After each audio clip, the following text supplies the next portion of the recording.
So finding out what the topics are being covered is to me one of the most interesting things about your journal. You and I talked about that a little bit before we joined this call.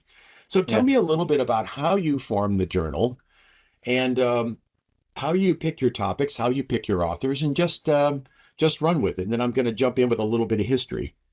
Yeah, awesome. I mean, it was a real interesting time when there's a lot of things that I've learned personally just building this platform, and we're still building it today. Like at the moment, we're doing a massive shift to reorganize it to more of a to have a data intelligence feature and include more community kind of aspects and bring people into Yeah. conversations more because it was the one part we're missing.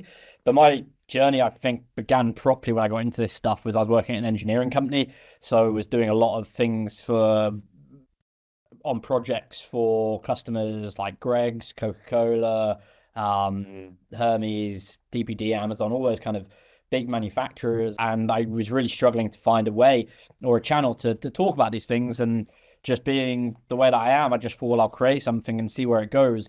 And I've always kind of had the view that I'm not going to be the expert on all these different topics. I'm not going to be the person that's in the driver's seat. I'm not going to be the person in the trenches doing all these um, initiatives and use cases. And that's where we really brought in the contributor model from day one, really. And it was more me just asking people. And now we've built up a real great audience and great number of contributors, upwards of 750 over the past 3 or 4 years to build on those expertise, to build on what people are thinking and seeing. Yeah, there's been a lot of change, especially through, I think 2022 is the year where I saw the biggest change and the biggest kind of impact from a business. Last year, strangely, wasn't the biggest year in terms of, I mean, it was a big year for AI. It's a very strange thing to explain though, because it was just so into the open, and a lot of people that normally wouldn't bat an eyelid about this topic in 2022 were now Yeah. coming to me about conversations. And I found myself in conversations in rooms in C-suite conversations to people that I was having coffee with about the wildest topics I just never thought that were just completely new to me.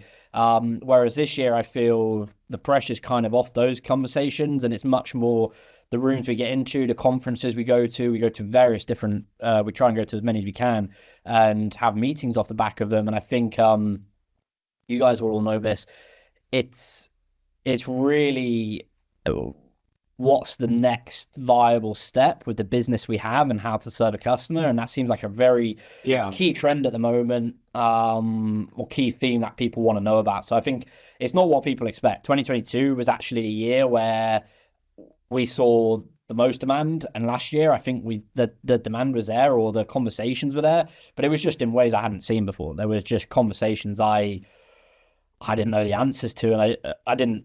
It was just more curious. It was much more different. And this year it's been much more implementation, use cases, Mm. like to your point earlier, properly investigating things like data governance, data strategy, data integrity. Those seem to be big things. Security being a number one agenda item, for reasons such as getting breached, or you've got emerging technologies like quantum computing. Like I was at the quantum computing summit a few months ago, and to see what these businesses, whether it's banks or whether it's commercial applications or consumer good businesses, it's really fascinating.